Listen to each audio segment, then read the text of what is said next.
I know it's a tremendously unpopular opinion, but I didn't think Winnie the Pooh Blood and Honey was that bad. That's not to say it's the best film I've ever seen, but I think as long as you don't take it seriously, there are some moments in it that are pretty good.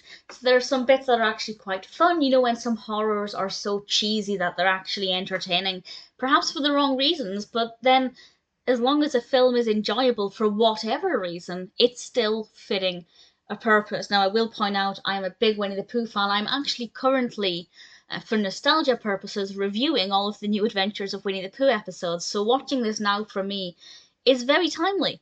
And what I will say, before I say anything else, is that I love the design of the Pooh Bear costume. I don't love the clothes the character's wearing, but I do love how squishy the face looks. It just looks exactly like Winnie the Pooh, exactly what I would have imagined for this type of Winnie the Pooh.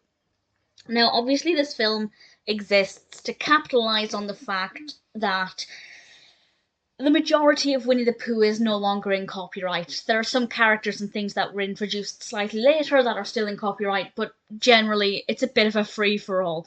And by making a horror version, it's going to attract a lot of attention because what on earth? Nobody ever imagined this. And I have to say, well, it did the job. It got my attention. I was desperate to see it. And I've finally seen it, and I can say that as long as you don't take it too seriously, and if you're a Winnie the Pooh fan, there are things you might find quite fun and entertaining about it. If you have never seen Winnie the Pooh, if you don't care for Winnie the Pooh, it's definitely not for you, because there's nothing about it that appealed to me, nothing that worked well, apart from the special effects, the makeup effects rather. I thought the makeup, the blood, that was very, very well done, and we have some good bits of acting as well. So there are some things about it that are quite good, but it's not one of those films where I'd say, watch it immediately, you'll love it, even if you've never seen Winnie the Pooh. It's definitely, the enjoyable bits are enjoyable because it's just so funny to see Pooh and Piglet behaving in certain ways, and I'll talk more about those in a moment. But it starts off with Christopher Robin going back to see Pooh and Piglet, and he'd actually abandoned them. He'd gone off to university, he'd left his toys behind, as is completely, expected, but because Pooh and Piglet had been abandoned, they had to find new ways of getting food, and that resulted in some pretty murderous activities. And one could, if they wanted to, analyse this from the perspective of what can happen to an individual if they become neglected, and how that can take a really dark turn and affect mental health. I'm not reading it into that. I'm not doing that. But just, I did have a very brief moment where I kind of thought, oh, these characters developed in this negative way because of neglect and abandonment. So if you want to read into it that way, I think the opportunity is there. But personally, once I had that thought, I quickly moved on from it. And other people are staying at this house, and Pooh and Piglet decide to capture them and brutally abuse them and chain them up. Christopher Robin's chained up. And that's basically it. There's not much else to it. It's very much a bloodthirsty film. And as I said, the blood looks great, especially when it's on their faces, and it's very well done. The makeup effects, I think, are pretty effective. It's a very dark film, well, both in terms of the theme, but also in terms of the lighting. And I would have liked to have seen Pooh and Piglet in some bright lights, at least once or twice, so we got a proper look at the characters. Obviously, being in the darkness or in dimly lit areas meant it was quite atmospheric, but yeah, I would have liked to have seen these costumes in bright lights. Maybe if I Google it, there'll be, production shots and things that I can see. Pooh Bear, as I said, looked great. Like, his face looked squishy, and it was really pleasing. Didn't love his clothing, but didn't hate it either. Piglet, the thing that made Piglet really brilliant as a design are the tusks. And that's not something that animated Piglet has. But obviously in reality, that can definitely be a thing.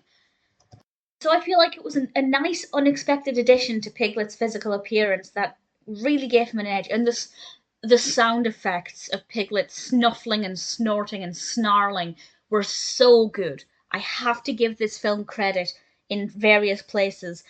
because honestly, the film hasn't been well received. It really hasn't. I think it's got 2.9 out of 10 on IMDb, which is just shockingly bad.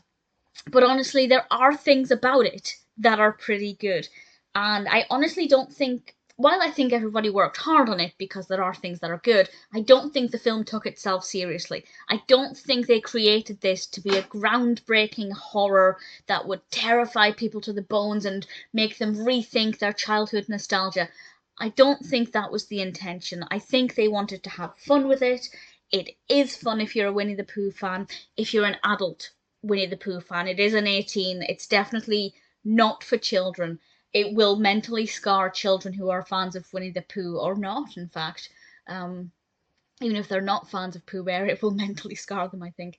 But I think they wanted to have fun with this. I think the intention was to create a film that was an easy watch, but occasionally quite menacing, and that obviously capitalized on the lifting copyright. And I think it fits the bill, it fits the criteria.